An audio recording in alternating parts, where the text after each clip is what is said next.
Сразу отвечаю на очевидный вопрос. Я не стал делать обзор на отечественный аналог под названием Olympus Inferno только потому, что он не стоит 32 миллиона долларов, его не снимал режиссер «Крепкого орешка 2», и там нет килотонн пафоса. А еще там грузинские солдаты показаны как солдаты, а не гопо-варвары. Поэтому приятного просмотра. I am Russian. I do not like anybody. But I drink to you, comrade. Карапа ТВ представляет.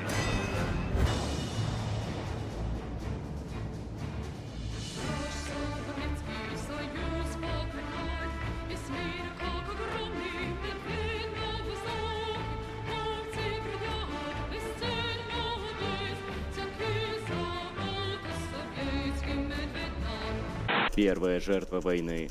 Правда. Так как эта цитата не относится к фильму, я приведу получше. Чтобы ложь была более эффективной, на 3/4 самой чудовищной лжи добавьте 1/4 правды. 5 дней августа. Основано на реальных событиях. За последние десятилетия было убито более 500 военных корреспондентов. Этот фильм посвящается их памяти. Да, фильм не будет соответствовать ни версии Грузии, ни версии России, ни версии ЕС на тему тех событий. Но он, может быть, уважительно отнесется к репортерам, коим и посвящен. Людям наплевать на старую скучную войну. Им нужно нечто смачное, вроде чрезвычайного секса среди репортеров. Как говорится, с доброй памятью павшим. Поговорим о чем-нибудь, что действительно людей интересует. Например, о сексе. Anyway, how is your sex life? Вы, наконец, этим занялись? Знаете, я не очень хорошо отношусь к расстрелам беззащитных людей. Но на этот раз... Ладно. Пригнитесь! Черт! Черт! Черт! Что это? Новый год? Что происходит? Бежи! Откуда это? Как это? Когда это? Зачем это?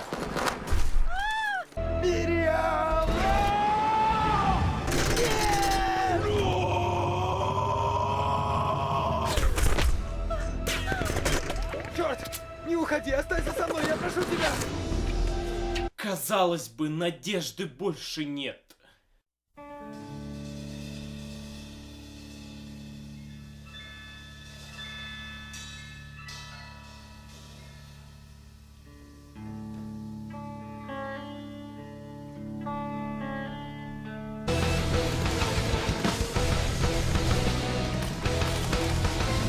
Занять позиции!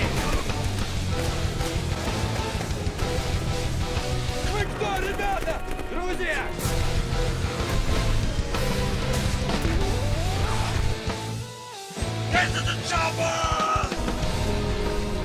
Однажды это спасло мне жизнь.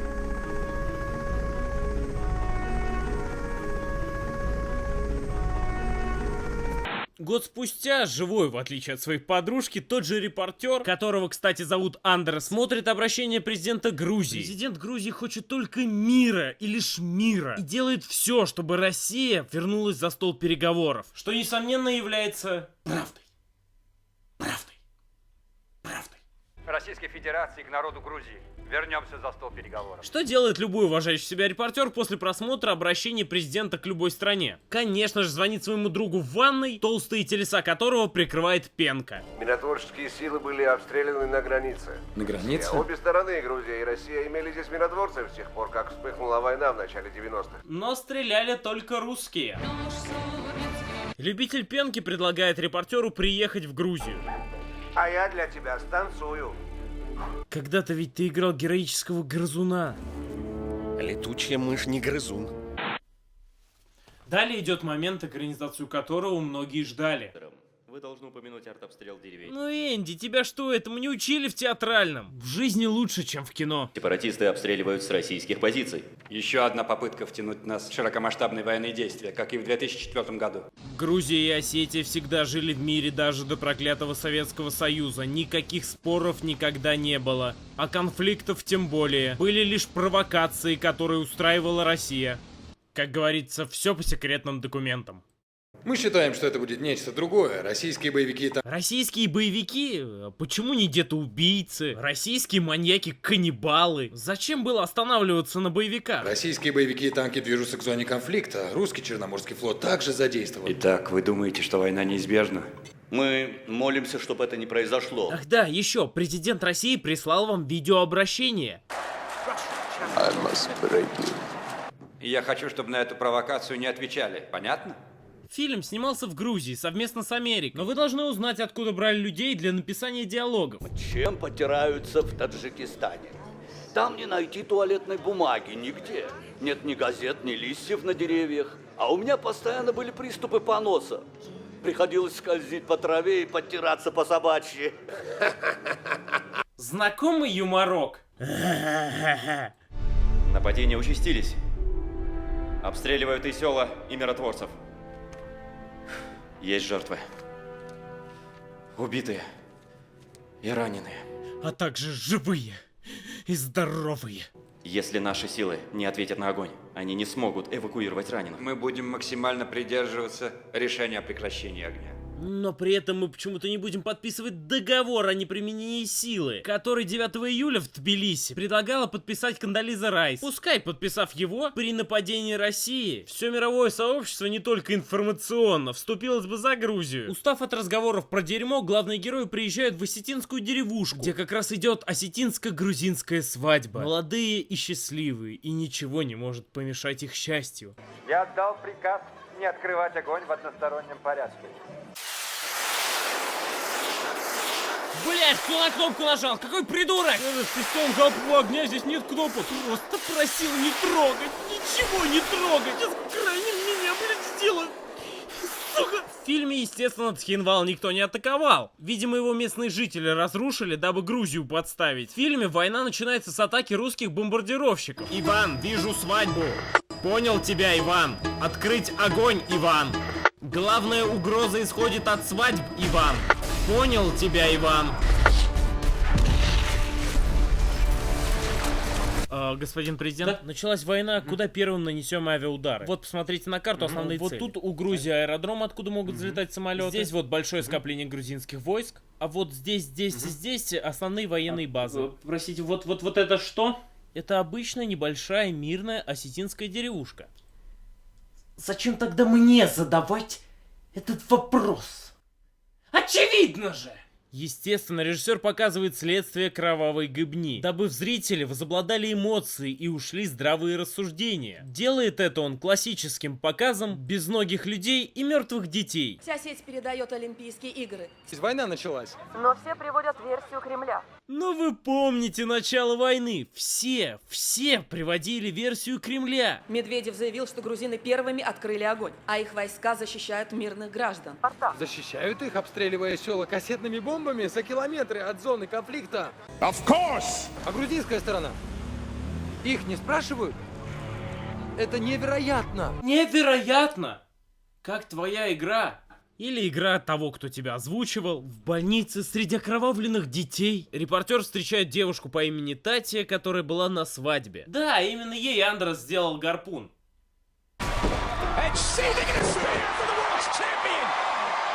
Она училась в Америке. В Нью-Йорке. Политология. Думала там остаться, но вернулась и преподаю. Это невероятно! А где же сейчас Штаты? Мы были с вами в Ираке, а вас сейчас не видно. Да, наши 2000 человек почти переломили ход войны. Вечереет, поэтому пиво заменяется на более крепкие напитки, и они перемещаются в бар. Там в горах нас всех развлекает. Как сумасшедший сексуальный Санта-Клаус. Но поток юмора не думал иссякать. Американцы должны знать, что у меня не было выбора. Если бы мы не ответили, русские были бы уже здесь. То есть русские застряли в огненных вратах? Грузины! Отдайте нам вашу нефть! Русские! Придите и возьмите! Похоже на правду. Медведев уже играет роль русской неотложки. Правда? 911. О, ради бога, боже мой! Обвиняет ваших солдат в убийстве мирных граждан в Скинвале. Да-да, но это же вопиюще. Защищая себя, мы сделали все возможное, чтобы преуменьшить жертвы среди граждан. Например, начали бомбить Цхинвал. Кто писал диалоги? Где логика? О, ради бога, боже мой! Андрес тем временем выходит на своего друга и почти brother, с которым они вместе хлебанули по полной в чертовом Ираке. И он соглашается вести их в сторону Осетии. Ведь где-то там находится расстрелянная русскими осетинско-грузинская семья Татии. Если увидишь людей с белыми повязками и в черных масках, не снимай их. И не пытайся скрыться. Убегай. Другими словами, скрывайся. Ты старался передать правду об Ираке.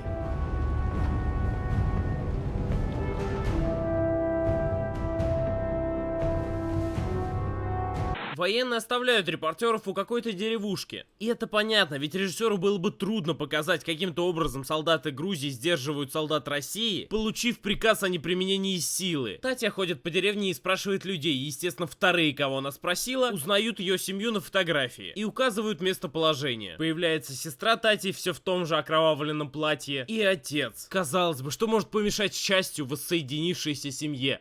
Сегодня 4 часа утра. Без объявления войны.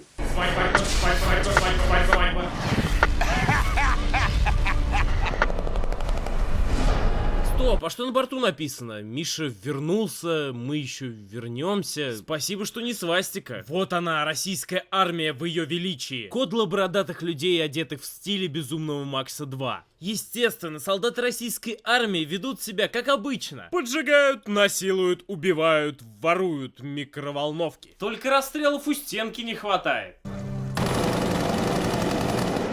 А, нет, все в порядке. Конечно же, вышеперечисленные действия солдаты РФ сопровождают игрой на баяне. Ну, реализм. Не стоит, конечно же, забывать о пристрастии солдат нашей страны к педофилии. Варвары, что с них взять? Расстрелы родителей на глазах детей и позирование на этом фоне, дабы, видимо, эту улыбку потомкам показать. Ну и, конечно же, гениальная тактика расстрела с вертолетов мирных жителей в уже занятом селе. Ах, конечно, я забыл бомбардировку земли, где идут свои же войска в этот момент, которые тащат телевизоры 60-х годов. Тактика?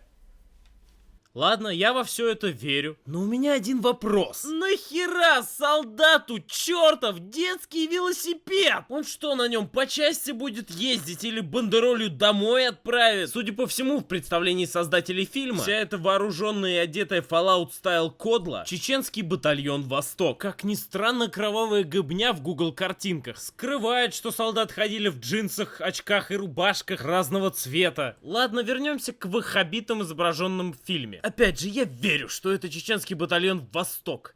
Но у меня один вопрос. Какого, господи, хрена чеченским батальоном Восток руководит скинхед? Честное слово, ситуацию может спасти разве что перерезание глотки двум невинным людям и прострел коленных чашечек какой-нибудь старушки просто так, по фану.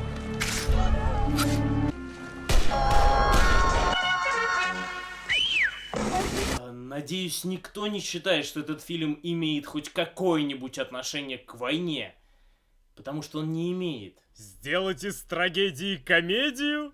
Спроси меня как, Ренни Харлин. Отсняв все ужасы, творимые Россией в этой деревушке с одного ракурса, а именно находясь за забором, журналисты получают главный козырь, который способен доказать невиновность Грузии и варварство России. Козырем является карточка в огромной камере оператора. С ней они и пытаются скрыться.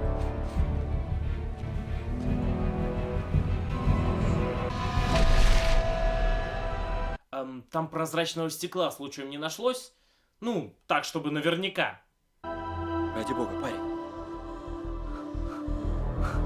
Конечно же, не вся армия России злая и ужасная. Там есть один единственный рыжий мальчик с грустными глазами, над которым все издеваются. Но он продолжает держаться и сохраняет в себе человечность. Все чисто.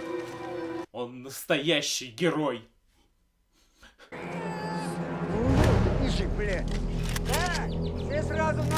Лучше выходите, кот Базилио шутить не будет. Далее солдат России пытаются ухватить за грудь Татью. Не трогай ее, урод! Он же в маске, может без нее он красивый? О боже. Скинхед видит камеру и поэтому понимает, глотка нож резать нельзя. И русские везут американцев к командиру.